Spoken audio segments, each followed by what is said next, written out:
우리가 지금 다윗에 대해서 좀 살펴보고 있었습니다. 그래서 지난주까지는 이제 다윗이 하나님 앞에서 온전히 행했던 것들, 잘했던 것들, 어떻게 보면 우리가 본받아야 할 것들에 대해서 우리가 좀 살펴봤는데요. 오늘 말씀은요, 그렇게 잘난 다윗이었음에도 불구하고 연약함이 있었다라고 하는 거예요. 우리의 죄인된 우리의 모습처럼 우리 이제 다윗에게도 부족한 부분이 있었다라고 하는 거. 어쩌면 다윗이 이제 평생 자기 자선을 만약에 썼다라고 한다면 참 이 부분만큼은 좀 지워버렸으면 좋겠다라고 하는 어떤 그런 부분일 것 같아요. 그런 부분에 대한 내용입니다. 근데 어떻게 보면 성경이 하나님의 말씀이고 어떻게 보면 지어낸 이야기가 아니다라고 하는 내용인 게 어떻게 보면 이제 보통 위인전들을 보면요. 잘한 것들, 정말로 이제 공헌한 것들, 뭐 이런 것들만 이제 많이 기록을 하거든요. 실수하고 잘못하고 연약했던 것들은요, 가능하면 위인전이나 이런 곳에서 그냥 지워버리려고 보통 애를 씁니다. 근데 하나님 말씀은 이제 그런 게 아니라 모든 사람의 연약함까지도 정말로 숨기고 싶은 그런 추악한 그런 부분들까지도 전부 다 기록되어짐으로 인해서 우리가 이런 다윗의 이런 모습을 통해서도 배울 것이 있다라고 하는 것을 우리로 하여금 알게끔 하는 것 같습니다. 자, 제목이 밧세바와 다윗입니다. 중심 인물이 다윗, 그리고 밧세바, 그리고 나단 선지자, 그리고 압살롬 아들에 대한 내용이 쭉 나옵니다. 자, 밑에 같이 한번 읽어보도록 할게요. 하나님으로부터 시작. 하나님으로부터 영원한 언약을 받았음에도 다윗은 인간적인 연약함으로 왕의 후반부에는 고통의 나날을 보냅니다. 이것은 아직도 벗겨지지 않은 죄악의 모습을 씻어내는 과정이었습니다. 본질적으로 악한 인간의 죄악성을 그대로 보여주는 장면입니다. 그럼에도 하나님의 언약은 취소되지 않고 계속되면서 다윗은 그 복을 받게 됩니다.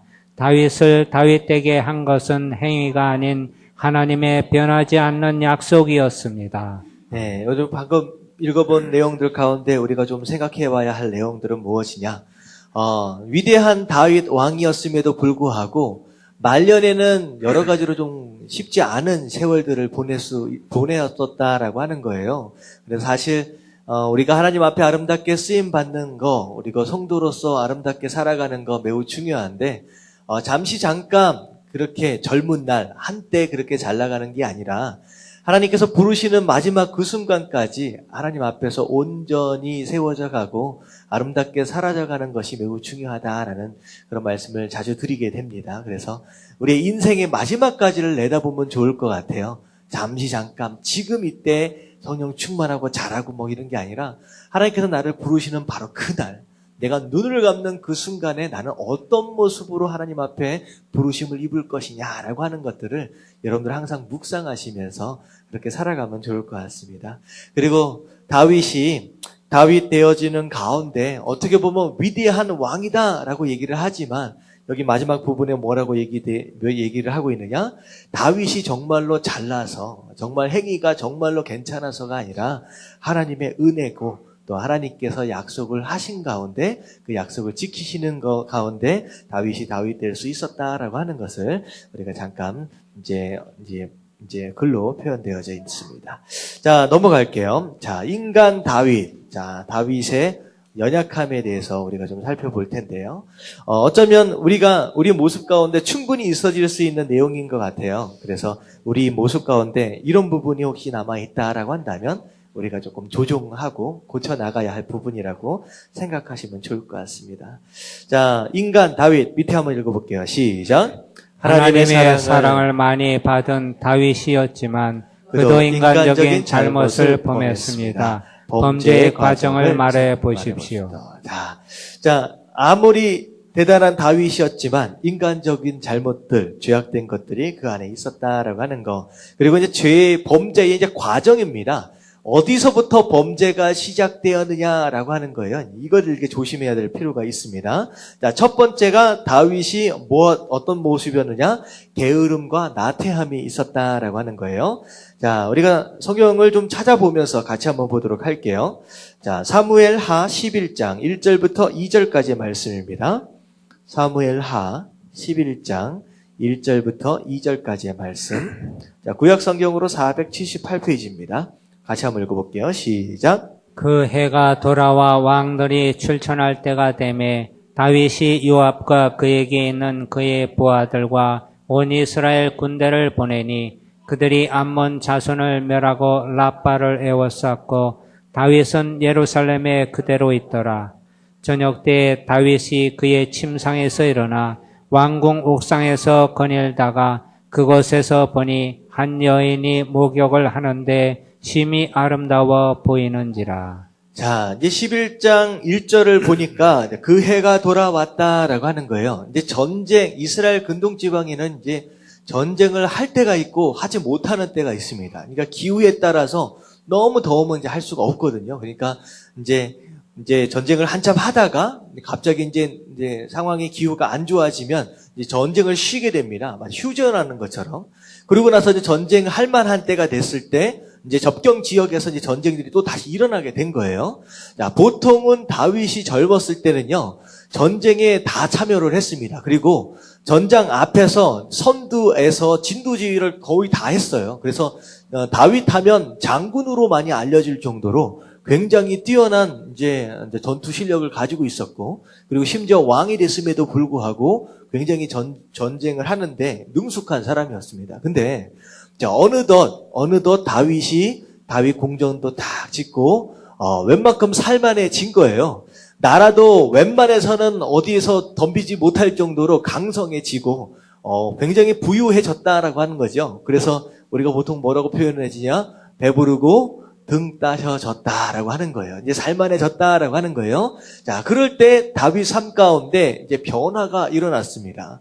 전에 젊었을 때 정말 좀 쉽지 않았을 때, 젊었을 때의 그 열정과 어떤 그런 열심과 이런 것들은 점점 식어져 가고 어떤 모습이 되어져 가느냐.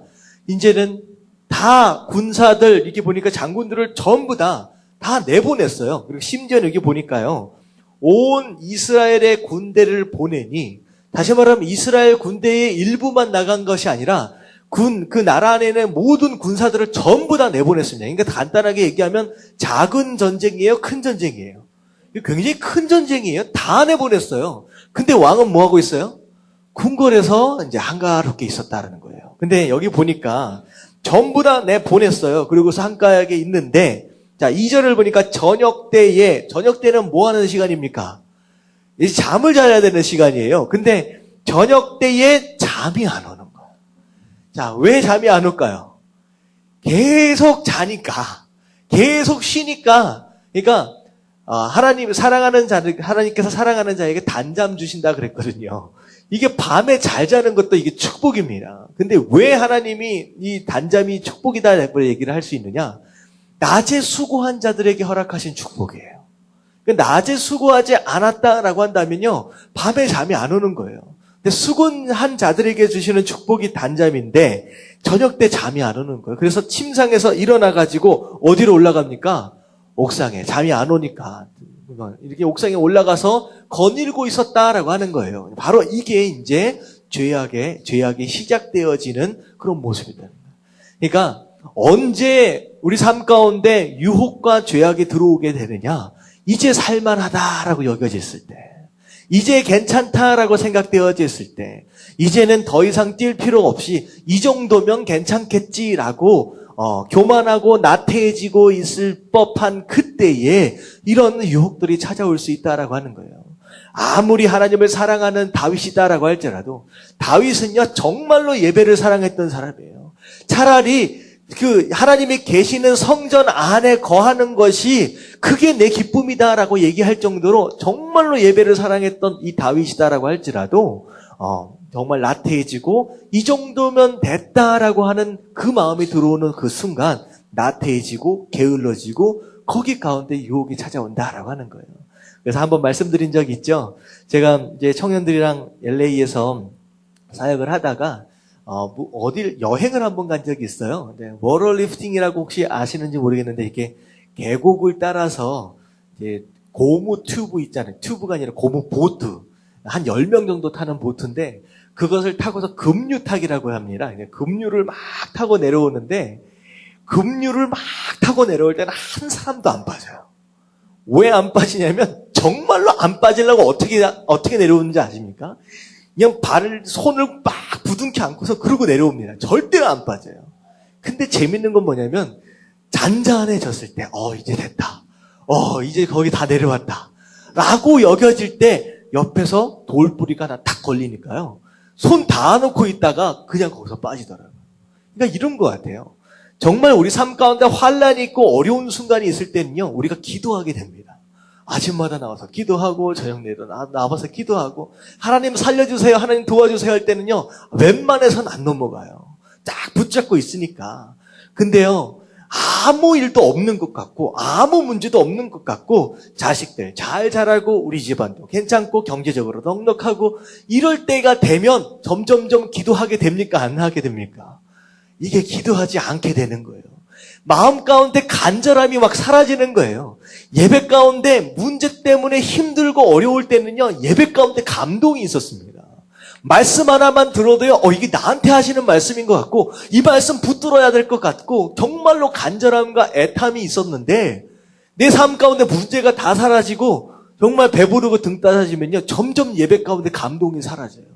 말씀을 들어도 맨날 똑같은 말씀인 것 같고, 여러분, 이때가 위험한 거라는 거예요. 그래서 다윗이 넘어지기 시작한 그 빌미가 바로 여기서 나타납니다. 다 괜찮아지고 평화로운 것 같고 나 안 나가도 전쟁 다 될 것 같다 보이는 바로 그런 상황이 됐을 때 게으름과 나태함이 오게 되고 거기서 넘어지기 시작된다라고.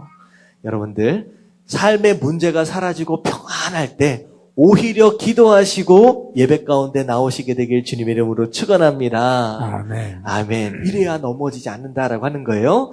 자, 그랬는데 다윗이 이제 뭘 봤느냐? 여인이 목욕하고 있는 걸 봤다라고 하는 거예요. 그래서 눈으로 먼저 범죄를 하게 됩니다.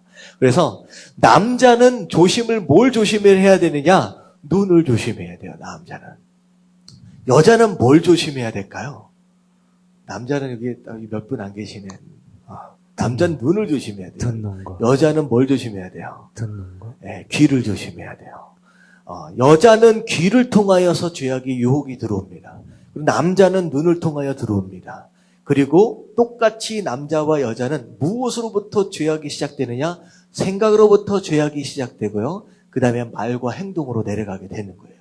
그러니까 죄악이 들어오고 그 죄악이 들어오는 가운데, 그러니까 유혹이 들어오고 죄악이 생겨나게 되는 통로예요. 남자는 눈, 여자는 귀, 그리고 나타나는 그 발달 과정은 생각과 입술과 몸으로 이제 나타나게 된다는 거예요. 근데 이 다윗이 눈으로 잘못된 것을 봤어요. 여인이 목욕하는 것을 보고 그게 볼 때 심히 아름다워 보인지라라고 얘기를 하는 거예요. 자, 그런데 자, 여기서 3절을 한번 읽어볼게요. 자, 11장 3절 같이 한번 읽어봅니다. 시작. 다윗이 사람을 보내 그 여인을 알아보게 하였더니 그가 아뢰되 그는 엘리암의 딸이요 햇사람 우리아의 아내 밧세바가 아니니까 하니. 자, 아름다운 여인을 보고 나서 그냥 지나쳤으면 괜찮았는데 거기에 대해서 이제 호기심을 갖게 됩니다. 이제 취하고 싶은 거예요. 그래서 누구냐 알아보니까 어떻게 됐습니까? 임자가 있는 여인이었습니다. 자기에게 충성하고 있는 누구예요? 이름이 우리아라고 하는 장군의 아내였다라고 하는 거예요. 그런데 일단은 알아보게 하는 것으로 인하여서 어떻게 되는 거냐? 마음 가운데 이제 죄를 짓기 시작하는 거예요. 여인을 마음으로 품기 시작을 합니다. 자, 그리고 나서 이제 이게 생각으로 죄를 짓는 겁니다. 그리고 나서 4절을 보니까 어떻게 됩니까? 4절 다시 한번 읽어볼게요. 다 같이 시작. 다윗이 전령을 보내어 그 여자를 자기에게로 데려오게 하고 그 여자가 그 부정함을 깨끗하게 하였으므로 더불어 동침하며 그 여자가 자기 집으로 돌아가니라. 자, 어떻게 됐습니까? 사람을 보내서 그 여자를 데려오게 했다라고 하는 거예요. 자, 분명히 이 장군 딸 우리아의 장군의 아들이 그 아내였음에도 불구하고 임자가 있다라고 하는 걸 확인했음에도 불구하고 데려오도록 합니다. 그리고 나서 부정함이 깨끗함을 이제 깨끗하게 되었다라고 하는 것은 여자가 이제 월경이 지나갔다라고 하는 거예요. 그래서 이제 동침을 하였다라고 하는 것입니다. 자, 이제 행동으로 이게 4번에 내려갔습니다. 지금 4번까지 간 거예요. 행동으로 실제로 죄를 범하게 되었다라고 하는 것입니다. 자, 이게 이제 죄악에 들어오는 통로들 가운데 또 다른 통로가 무엇이냐면 이게 욕심이에요. 욕심. 우리가 그 요셉 이야기를 지금 이제 생명의 삶으로 새벽 예배 때 쭉 보고 있는데요. 일반적으로 어떤 부분에서 이제 죄악이 들어오게 되느냐? 내가 취할 수 없는 그 무엇인가가 원하게 될 때, 그러니까 이런 거죠.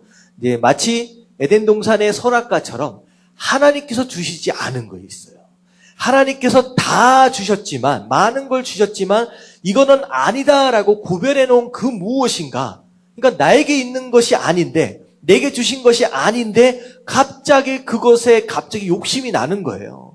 결국은 선악과도 그래서 따먹게 된 것이거든요. 이것도 마찬가지입니다. 다윗에게 주어진 게, 다윗은요 첩도 굉장히 많았습니다. 여인들이 많았어요. 실제로 그 부인들도 믿고요. 그렇기 때문에 많이 있는데, 있음에도 불구하고 자기에게 주어지지 않은 것인데, 하나님이 허락하시지 않은 것인데 눈독을 들이게 된 거죠. 거기에 욕심을 부리게 되는 것으로 말미암아 결국은 죄를 짓게 되었다라고 하는 것입니다. 그래서 우리가 죄 짓지 않으려면 우리의 마음을 어떻게 다스려야 되느냐? 하나님께서 나에게 주신 것이 무엇이냐라고 하는 것을 생각하며 감사하십시오. 주시지 않은 것에 자꾸 눈독을 들이게 되고 그것을 향하여서 자꾸 집착하게 되면 그게 다윗처럼, 그리고 아담과 하와처럼 죄악으로 번져갈 수 있다라고 하는 것입니다. 그래서 실제적으로 죄를 짓게 되었다라고 하는 거.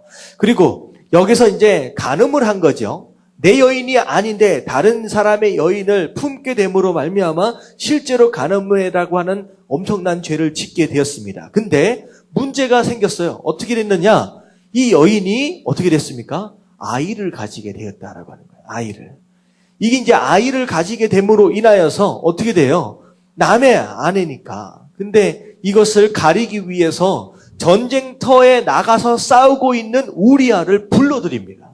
불러들여서 이 우리아로 하여금 자기 아내와 동침을 할 수 있도록 집으로 보내려고 하는 거예요. 근데 우리아는 집으로 가요, 안 가요? 안 가요.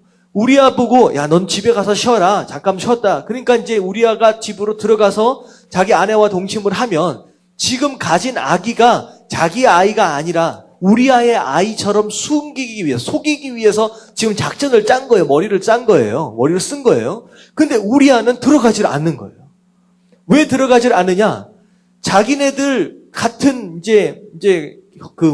전쟁터에 함께 나와 있는 장군들과 자기 부하들은 목숨을 걸고 전쟁터에서 싸우고 있는데 내가 어찌 들어가서 내 집에 편안히 가서 쉴 수 있겠느냐라고 하는 거예요. 어떻게 보면 다윗보다 훨씬 더 낫습니다.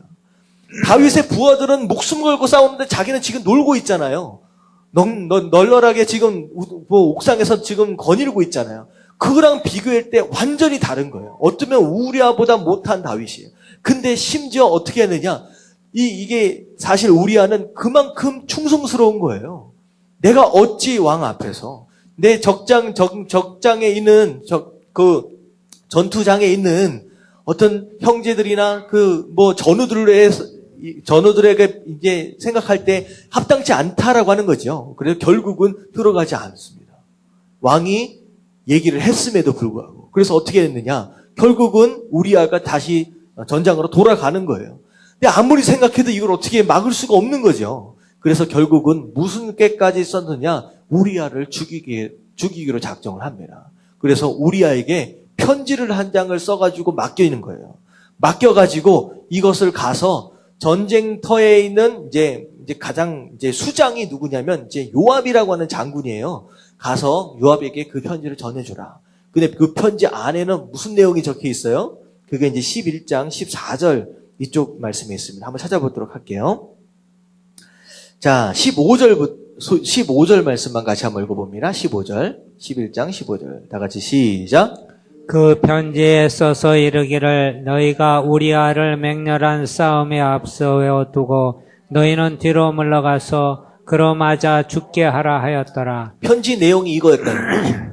우리아가 지금 들고 가고 있는 편지의 내용이 우리아를 전장의 맨 앞에다가 세워놓고서 쳐들어가다가 뒤에서 확 후진을 해가지고 후퇴를 해가지고 우리아만 남겨놓고 거기서 맞아서 죽게끔 하라. 그러니까 살인이에요, 살인. 그렇게 하라고 얘기하는 거예요. 자, 이 편지를 그러니까 어떻게 보면 자기를 죽이라고 하는 편지를 들고 이제 가는 거예요. 그래서 결국은 여기서 이제 이 말대로 죽임을 당하게 됩니다. 굉장히 충성스러운 신하였어요. 충성스러운 신하였는데 어떻게 이렇게 가차 없이 이렇게 죽일 수 있겠느냐라고 하는 거. 이게 이제 자기 죄악을 숨기기 위한 어떤 그런 방법으로 결국은 이런 방법까지를 이제 생각을 하게 된 거죠. 근데 죄악을 막기 위해서 또 다른 커다란 죄악을 짓게 되는 모습을 우리가 발견을 하게 됩니다. 그래서 이제 사실 스스로 살인을 하게끔 되지만 어떻게 됩니까? 이 우리아를 죽이기 위해서 누구를 이용을 해요?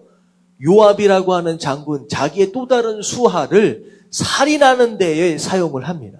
다시 말하면 자기의 죄악을 숨기기 위해서 또 다른 죄악을 지으면서 그 죄악에 또 다른 사람을 동참시켰다라고 하는 거예요. 그래서 이 밑에를 보면 다른 사람을 죄악에 동참시켰다. 누구를 동참시키게 되느냐? 요압이라고 하는 사람을 동참을 시키게 됩니다. 근데 이게 굉장히 중요한데요. 요압이라고 하는 사람은요, 이 사건 이전까지는요, 다윗에게 엄청 충성했던 사람이에요. 그러니까 다윗이 말을 하면 그냥 뭐라 그래야 되나요? 이렇게 반문이 없었어요. 무조건 순종이었어요. 그러니까 리더가 하나님 앞에서 온전히 세워져 있으면요, 따라가는 사람들이 무조건 순종하며 나아갑니다. 그러니까 영적인 질서가 잡히는 거예요. 근데 리더가요, 하나님 앞에서 온전히 세워지지 못하고 하나님 앞에서 무너지기 시작하니까요, 나중에는 요압이 그 다윗의 말을 듣지 않습니다. 점점 삐딱하게 나가는 거예요. 죽이지 말라 그러는데 죽이고 요압이 다윗 말을 듣지 않기를 시작합니다. 근데 이게 이 계기를 통하여서 시작되는 거예요. 나중에는요, 다윗이 죽으면서 밑에 있는 솔로몬 보고 요압을 죽이라고 합니다. 결국은 솔로몬 네가 왕권을 유지할 때 요압이라고 하는 사람이 결국 득이 될 수 없다라고 해서 나중에 죽일 것을 요구합니다. 그러니까 이 리더가 한 번 죄를 짓고 하나님 앞에서 무너지기 시작하니까 함께 따라오는 팔로워들이요, 전부 다 무너지기 시작하는 거예요. 그래서 교회가 제대로 세워지기 원하신다라고 한다면 누가 제대로 서 있어야 돼요? 제가 제대로 서 있어야 돼요. 여러분들 저를 위해서 기도하시길 주님의 이름으로 축원합니다. 아멘. 제가 무너지기 시작하면요, 교회 전체가 흔들리는 거예요. 그리고 우리 교회에 세워져 있는 중직들과 사역자들을 위해서 여러분들 기도하시길 주님의 이름으로 축원합니다. 아멘. 우리 선교사님들과 전도사님들과 안수집사님들과 이분들이 리더십들이 흔들리기 시작하면요, 다 무너지는 거예요. 이게 영적인 질서가 이렇습니다. 다윗이 무너지니까 아무리 정치를 잘하고 아무리 똑똑해도요, 하나님 앞에 온전히 세워지지 못하고 영적인 질서가 흩어지기 시작하면요, 그 다음에 다른 나머지들은요, 다 따라오지 않는 거예요. 여러분들, 자기 리더십 위치에 계시는 분들은 내가 하나님 앞에 얼마나 온전히 서 있는지 언제나 점검하실 수 있는 저와 여러분들 되시길 주님의 이름으로 축원합니다. 아멘. 자, 밑에 한번 읽어볼게요. 근심하여 깨어있지 못하면 시작. 근신하여 깨어있지 못하면 누구든지 죄의 노예가 될 수 있습니다. 죄는 언제나 한가할 때, 성공할 때, 이제는 되었다고 생각하는 순간에 찾아옵니다. 사단은 우리의 허점을 누구보다도 잘 알고 있습니다. 누구든지 선절로 생각하면 넘어질까 조심하라는 말씀은 우리에게 좋은 교훈을 줍니다. 우리의 위험은 어려울 때가 아니고 편안할 때입니다. 실패했을 때가 아니고 성공했을 때가 위험한 순간입니다. 그리스도인은 죄에 대해서는 한순간도 방심하면 안 됩니다. 자, 방심하면 안 된다라고 하는 거예요. 그래서 그 그 전략, 그 전투하는 데에서 전략들 가운데 가장 이제 고차원적인 전략은, 어떻게 하는 전략이냐. 나랑 함께 싸우는, 뭐 이게 지피지기면 백전백승이라는 그런 얘기도 있잖아요. 그거보다 더 고차원적인 전략은 어떤 전략이냐면, 나와 함께 싸우고 있는 그 상대가 나를 충분히 이길 수 있다라고 생각하도록 만드는 거래요.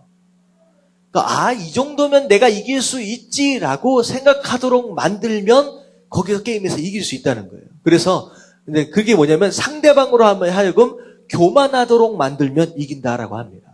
그래서 이 말이 그 말이에요. 내가 선줄로 생각하면 이제는 됐다. 이젠 넘어지지 않을 수 있다. 이제는 이길 수 있다라고 생각하도록 만든다는 거예요, 사단은. 그게 바로 교만이고, 그렇게 되면 우리가 충분히 넘어질 수 있는 그런 조건들이 생겨질 수 있다라고 하는 것입니다. 그래서 마지막 부분에 뭐라고 얘기하냐면, 한순간도 방심하면 안 된다라고 얘기를 하고 있는 것입니다.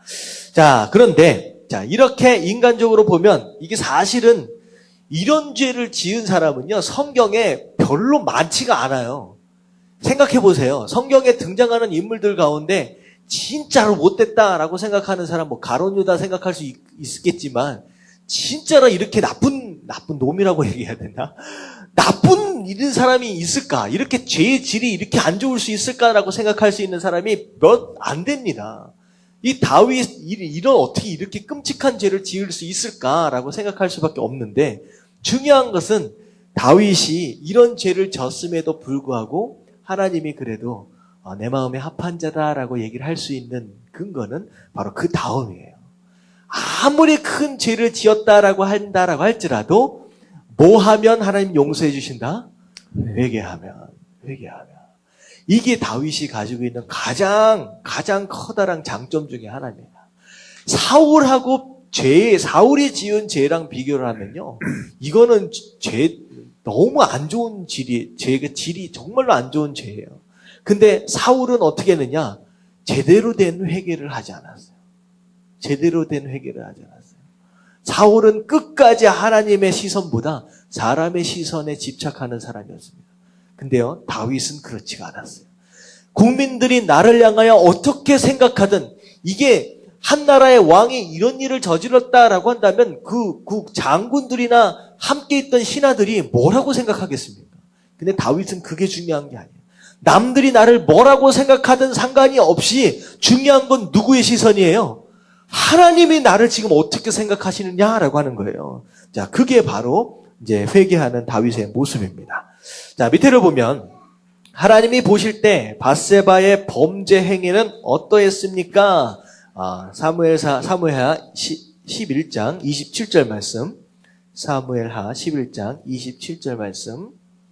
다 같이 한번 읽어볼게요. 시작. 그 장례를 마침에 다윗이 사람을 보내 그를 왕궁으로 데려오니 그가 그의 아내가 되어 그에게 아들을 낳으니라.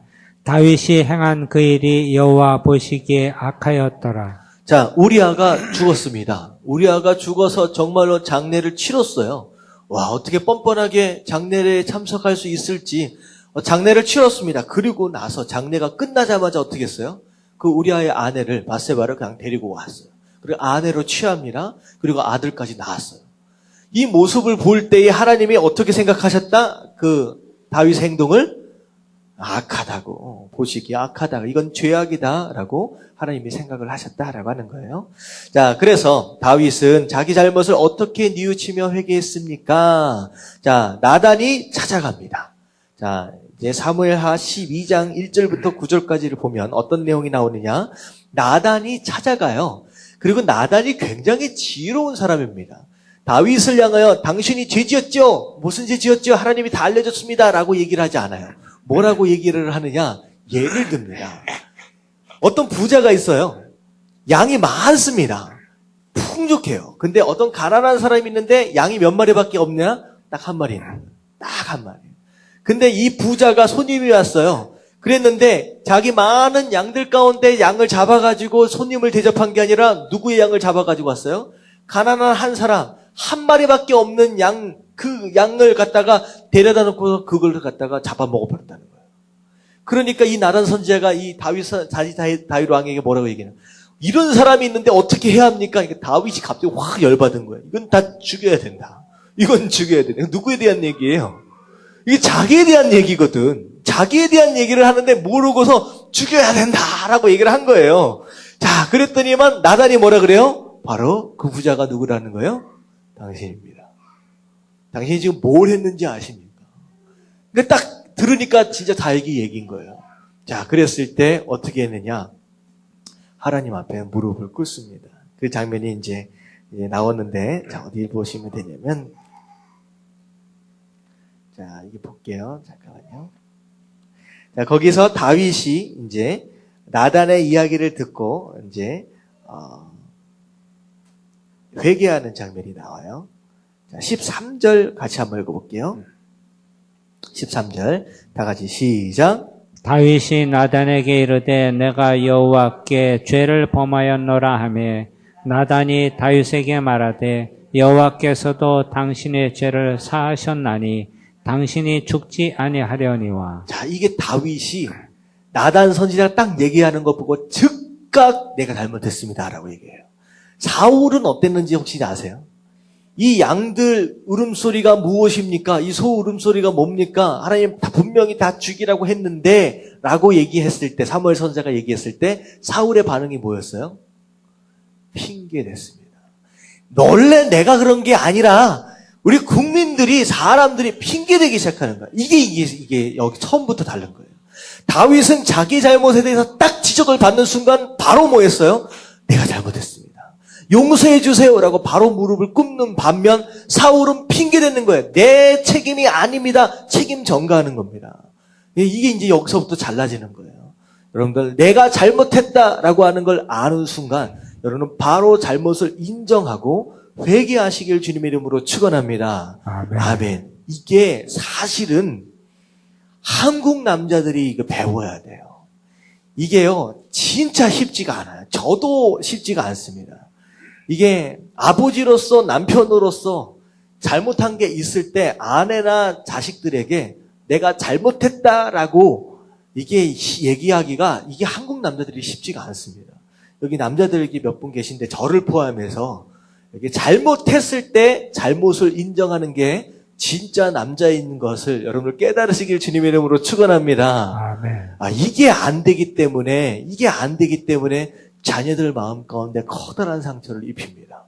그리고 아내들 마음 가운데 커다란 상처를 입혀요. 그래서 이게 잘 돼야 돼요. 다윗처럼 우리가 잘못된 걸 딱 아는 순간 이제 회개할 줄 알고 잘못을 인정할 줄 알아야 된다라고 하는 거예요. 자, 그리고 이제 비록 잘못을 저질렀음에도, 회개했음에도 불구하고 결국은 죄에 대한 대가를 치르게 돼요. 네, 죄에 대한 대가를 치르게 되는데 당장 치르게 되는 대가에 이제 지불하게 되는 것도 있고요. 그게 이제 제대로 해결되지 못함으로 인하여서 나중에 이제 가정에 커다란 위험이 이제 찾아오게 되거든요. 근데 그게 이제 뒷얘기예요. 자, 일단은 어디 부분에 나오느냐? 11절과 12절. 12장 11절과 12절을 한번 볼게요. 12장 11절 12절 같이 한번 읽어봅니다. 시작. 여호와께서 또 이와 같이 이르시기를 보라 내가 너와 내 집에 재앙을 일으키고 내가 내 눈앞에서 내 아내를 빼앗아 내 이웃들에게 주리니 그 사람들이 내 아내들과 더불어 백주에 동침하리라. 너는 은밀히 행하였으나 나는 온 이스라엘 앞에서 백주의 이 일을 행하리라 하셨나이다 하니. 자, 어떻게 되느냐? 지금 그 다윗은 몰래 숨어서 죄를 저질렀어요. 간음을 했다라고 하는 거예요. 근데 실제로 어떻게 됩니까? 나중에 이 압살롬에 의해서 자기의 이제 처들이 어떻게 됩니까? 백주 대낮에 강간을 당하게 됩니다. 사람들이 다 보는 앞에서. 그러니까 이게 실제로 이런 일들이 나중에 또 이루어지게 된다는 거예요. 그리고 나서 또 어떤 일들이 있어지겠느냐? 지금 아들을 낳았잖아요, 바세바가. 이 아들이 이제 17일 만에 죽게 됩니다. 어떻게 보면 죄악의 씨잖아요. 하나님께서 그 죄악의 씨를 가져가시는 장면이 나옵니다. 자, 그리고 나서 사실 이 밧세바로 인하여 또 태어난 아들이 있어요. 이름이 뭔지 아세요? 솔로몬. 이게 어떻게 된 게 또 솔로몬이 밧세바 아들이야. 근데 그 밧세바 아들 솔로몬이 다음 왕이 됩니다. 이게 되게 재밌는 것 같아요. 어떻게 보면 밧세바는 다윗이 생각할 때 정말로 생각하고 싶지 않은 죄악의 흔적이거든요. 근데 거기서부터 나온 아들이 그 다음 왕을 이어간다라고 하는 거예요. 이게 보면 참 재밌는 이제 일들이 앞으로도 이루어지게 됩니다. 자, 그리고 나서 이제 31페이지 맨 밑에 이제 다윗 한번 정리하는데 한번 읽어볼게요. 다윗은 시작. 다윗은 하나님을 잘 섬기는 훌륭한 왕이었고 용감한 용사였습니다. 그럼에도 불구하고 그는 간음과 살인죄를 저지르는 흉악범이었습니다. 다른 사람도 아닌 국헌을 준수해야 할 그리고 백성의 모범이 되어야 할 왕이 그런 죄를 범했다는 것은 당장 패입감이었습니다. 더 이상 왕으로서 직무를 수행하기 어려운 그가 그대로 왕위를 자리에서 통치할 수 있었던 이유는 무엇이었을까요? 그것은 즉시 자신의 죄를 회개하고 통회함을 하나님이 받으시고 용서하셨기 때문입니다. 인간의 위대함은 자기의 의를 얼마나 행하느냐 보다는 자기의 죄인된 모습을 얼마나 진실하게 회개하고 돌아서느냐에 있습니다. 진정한 위대함은 하나님께 얼마나 굴복하느냐에 달려 있습니다. 인간은 자기의 행위로는 의롭다 하심을 누구도 받을 수 없습니다. 오직 하나님의 은혜만 필요합니다. 그래서 우리 인생 가운데 정말로 필요한 것은 하나님의 은혜다라고 하는 거예요. 은혜다. 내 은혜를 입을 수 있는 사람은 어떤 사람이냐? 내가 죄인입니다. 내가 잘못했습니다. 라고 하는 걸 인정할 줄 아는 겸손한 사람이 은혜를 입습니다. 내가 그런 게 아닌데요 라고 하면서 핑계대고 책임에 피하는 사람은 은혜와 상관이 없는 사람이다 라고 하는 거예요. 그래서 우리 삶 가운데 정말 필요한 것은 이런 겸손한 모습, 회개할 줄 알고 인정할 줄 아는 그런 모습, 그게 바로 하나님의 은혜를 입을 수 있는 조건이다 라고 하는 것입니다. 그래서 죄를 범한 다윗은 즉시 하나님께 회개하였습니다. 그가 행한 회개의 기도문을 직접 찾아서 읽고 느끼는 바를 말해 보십시오. 그게 이제 다윗이 회개한 내용이 이제 시편 51편에 나와요. 내가 죄를 지었다라고 하는 그 부분에 대해서 쭉 나오는 내용입니다.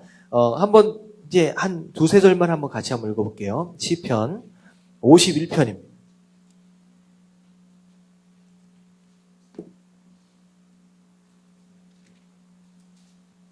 시편 51편 1절부터 4절까지만 한번 읽어볼게요. 시편 51편 1절부터 3절까지만 읽어볼게요. 시작. 다윗이 밧세바와 하나님이 밑에, 주의 인자를 따라 내게 은혜를 베푸시며 주의 많은 긍휼을 따라 내 죄악을 지워 주소서. 나의 죄악을 맑게 씻으시며 나의 죄를 깨끗이 제하소서. 물은 나는 내 죄가를 아오니 내 죄가 항상 내 앞에 있나이다. 자, 이게 나중에 이제 기회가 되면 쭉 한번 읽어보시고요. 다윗이 하나님 앞에서 죄 지은 것에 대해서 나를 씻어달라, 나를 용서해달라, 내가 하나님 앞에 있다라고 하는 그런 모습들을 얘기하면서 회개하는 내용의 시입니다. 자, 이런 모습으로 이제 다윗이 이제 노래하며 회개하며 기도했던 모습을 우리가 발견을 하게 됩니다. 자, 하지만 이제 다윗이 이제 용서함을 받아서 왕위를 지키긴 했어요. 왕위를 지키긴 했지만 그런 일들이 이제 안타까운 상황 가운데서 계속 이제 번져 나가게 됩니다. 이게 죄악에 대한 무서움을 우리가 알아야 돼요. 비록 용서함을 받았다라고 하지만 과거의 죄에 대한 흔적들이 우리 삶 가운데 자꾸 문제들을 많이 발생시킬 수 있다라고 하는 것입니다. 그래서 이거 보면요. 다윗의 죄에 대한 하나님의 징계는 실제적으로 어떻게 나타났는지 말해 보십시오. 분명히 나단 선지자로부터 이제 경고를 좀 받기는 했었죠. 자, 첫 번째, 가정에서 이제 문제가 생깁니다. 자, 아들이 죽었다라고 하는 거예요. 자, 이게 첫 번째가 이제 아들이 죽었다라고 하는 것은 이제 밧세바가 이제 뵌 첫 번째 아들이 이제 죽게 된 거죠. 7일 만에 죽게 된 사건입니다. 자, 그리고 나서 넘어가시면 좋을 것 같아요. 이번에 이제 근친상간이 일어나게 됩니다. 근친상간. 자, 어떤 상황이냐면, 자, 다윗에게 큰 아들이 있었어요. 큰 아들 이름이 뭔지 아세요? 이제 암논입니다. 암논. 이름이 암논이에요. 큰 아들이 있었어요. 근데, 다윗에게는 이제 자녀들이 많습니다. 이게 본처로부터 얻은 이제 아들들이, 자녀들이 있고, 이제 아내들이 많았기 때문에. 근데 배가 다른 또 다른 아들, 딸들이 있었어요. 이제 그게 이제 압살롬과 이제, 다말이라고 하는 딸이 있었습니다. 압살롬은 아들이고, 그리고 다말은 이제 딸이에요. 자, 근데 압논이라고 하는 첫 번째 아들이, 동생이죠. 여동생. 근데 물론 이제 배가 다르긴 하지만 어떻게 보면 아버지는 같잖아요. 그러니까 그 다말이라고 하는 여동생을 좋아하게 됐습니다. 좋아하게 돼서 어떻게 됐느냐? 이제 상사병이 난 거예요. 그러다가 이제 다말을 데려다가 이제 여러 가지 이제 과정들을 통하여서 결국은 이제 겁탈을 하게 됩니다. 겁탈을 하게 됐는데 겁탈을 하고 나서 중요한 건 뭐냐면 자기가 책임을 져야 되는데 어떻게 했느냐? 이제 너 보기 싫다라고 쫓아버린 거예요. 근데 이제 다말의 오빠가 있는 거죠. 압살롬이라고는 오빠가 있는데 이제 오빠 집으로 가서 2차 저차 얘기를 하니까 이제 압살롬도 화가 났죠. 그리고 나중에 이제 이 일을 다윗이 알게 됐는데 다윗도 화가 났습니다. 근데요, 이 다윗이 이 사건에 대해서 이 암논이나 다말이나 데려다 놓고 뭔가를 해결하려고 애쓰지 않고 아무것도 안 해요. 그냥 화만 내고 끝났어요. 그러니까 압살롬도 열받고 다 지금 상황이 안 좋은데 이걸 이제 다윗이 자기가 이제 이런 비슷한 내용의 죄를 저지른 경력이 있기 때문에 뭐라고 말하기가 쉽지 않았었던 것 같아요. 그래서 잠잠하게 그냥 덮어버립니다. 근데 결국은 근친상간, 결국은 자녀들끼리 이제 서로 이제 겁탈을 하는 그런 일들이 이제 벌어지게 된 게 이제 두 번째 근친상간에 대한 결과고요. 이제 결국은 어떻게 됐느냐? 압살롬이 이제 생각할 때 다말이 이제 수치를 당했잖아요. 근데 가만히 지켜보니까 아버지도 아무것도 안 해. 그러다 보니까 결국은 자기가 뭔가를 해야 되겠다라고 해서 일을 갈게 됩니다. 그래서 어떻게 됐느냐? 만 2년이 지났어요. 그러니까 횟수로 2년이 지난 겁니다. 횟수로 2년이 지날 때까지 기회를 엿보고 있다가 이제 양털을 깎을 때가 된 거예요. 이제 어떻게 보면 추수 때라고 생각하시면 됩니다. 농사를 짓는 사람은 가을에 추수를 하는 것처럼 이제 목축을 하는 사람들은 양털을 깎는 것이 이제 추수예요. 양털을 깎으면서 이제 잔치를 벌이거든요. 근데 압살롬이 양털을 깎는 그때가 됐을 때 우리 잔치를 열 테니까 형제들을 다 부른 거예요. 왕자들, 공주들을 다 부릅니다. 그랬을 때 이제 이미 2년 정도가 지났기 때문에 암논이 이젠 다 잊었나 보다. 더군다나 나도 초청을 하는 것 보니까 이제 괜찮아졌나 보다 하고서 무방비 상태로 그 잔치집을 간 겁니다. 근데 어떻게 되냐면 잔치집에서 전부 다 군사들이 포위를 한 상태에서 암논을 딱 표적으로 삼고서 신호를 딱 주니까 이 압살롬이 신호를 딱 주니까 이 암논을 표적으로 암논을 죽여버리는 거예요. 그리고 나서 이제 다른 왕자들과 공주들은 깜짝 놀라서 전부 다 도망을 갔겠죠. 그러니까 이제 이 소식을 들은 이제 다윗이 깜짝 놀란 거예요. 이게 무슨 일이냐? 이게 압살롬이 자기 아들들 막 다 죽였는지 알고. 그러니까 이 암논만 죽었습니다라고 하는 것으로 인해서 결국은 압살롬이 암논을 이제 살해를 하게 되는 상황이 벌어진 거예요. 자, 그랬더니 이제 어떻게 됩니까? 결국은 압살롬이 살인자가 됐잖아요.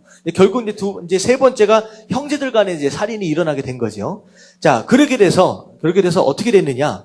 이 압살롬이 살인자가 되니까 이 왕국에서 살아남을 수가 없잖아요. 그래서 이제 그러니까 압살롬의 어머니 친정, 어머니가 외국에서 온 여자예요. 왕비가. 그래서 친정으로 도망가 있도록 이제 하도록 합니다. 그래서 친정으로 도망가요. 근데 압살롬이 이제 친정으로 도망가 있다가 한참 있다가 이제 그 다윗이 부릅니다. 그래도 이제 불쌍하니까 용서해 줄게라고 해서 불러요.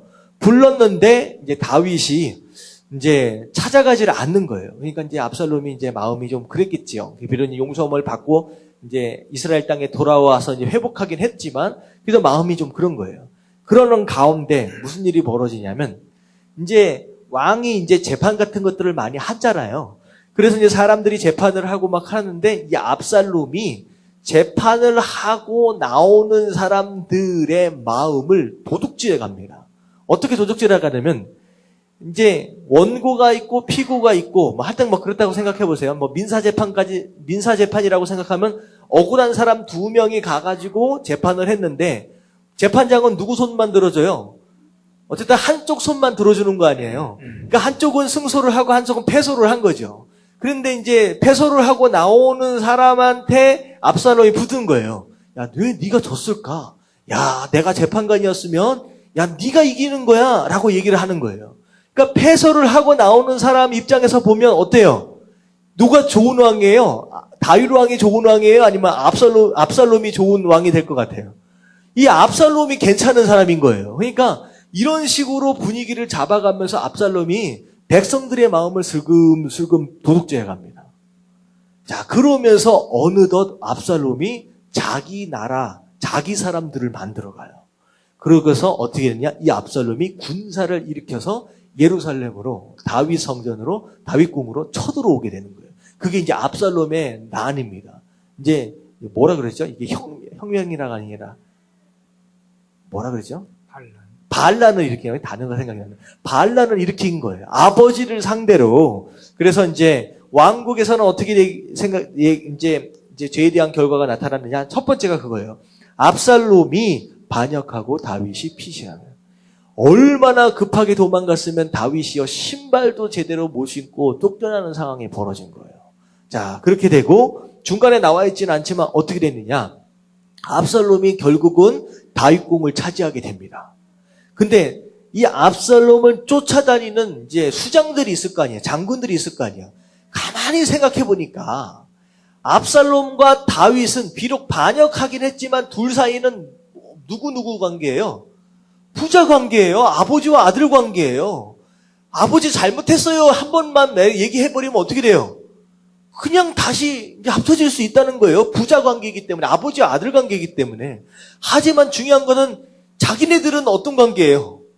자기네는 반역자들이에요. 용서받기가 쉽지가 않다는 거죠. 그래서 이들이 뭐라 그러느냐? 당신과 다윗은 부자 관계다. 우리가 이 이후에 무슨 일이 어떻게 될지 어떻게 당신을 믿을 수 있겠느냐? 당신과 아버지가 완전히 끝난 것을 우리로 하여금 보게끔 해달라. 그래서 이 압살롬이 생각한 게 무엇이냐? 다윗이 도망갈 때 신발도 못 신고 도망갔기 때문에 자기 처들과 첩들을 다 놔두고 갔어요. 그랬더니 어떻게 했느냐?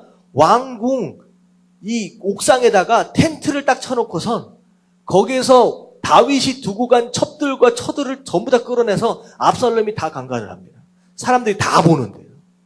그러니까 도저히 아버지와 이 아들은 도저히 다시 합쳐질 수 없다라고 하는 것을 만천하에 공개를 하는 거예요. 이게 아까심의 나단 선지자가 얘기했던 것이 그대로 이루어지는 상황이 벌어집니다. 하여튼 그렇게 돼버려요. 그러니까 얼마나 집안 망신이고 이 왕으로서 말도 안 되는 일이 벌어진 거예요. 그러니까 한 번의 잘못된 유혹, 잘못된 실수, 죄악으로 말미암아 이런 엄청난 결과들이 나아지게 되는 거예요. 근데 결국은 나중에 어떻게 되느냐?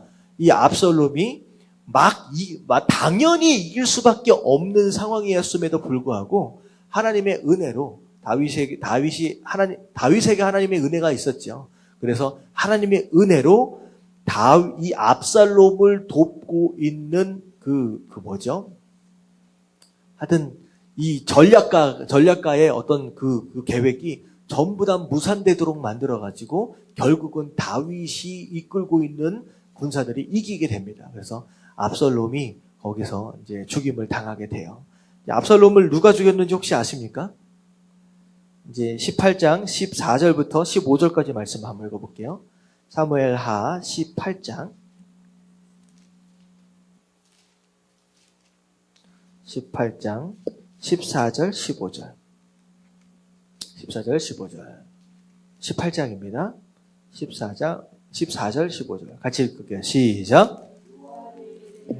나는 너와 같이 지체할 수 없다 하고 손에 작은 창 셋을 가지고 가서 상수리 나무 가운데서 아직 살아있는 압살롬의 심장을 찌르니 요압의 무기를 든 청년 10명이 압살롬을 에워싸고 쳐 죽이니라.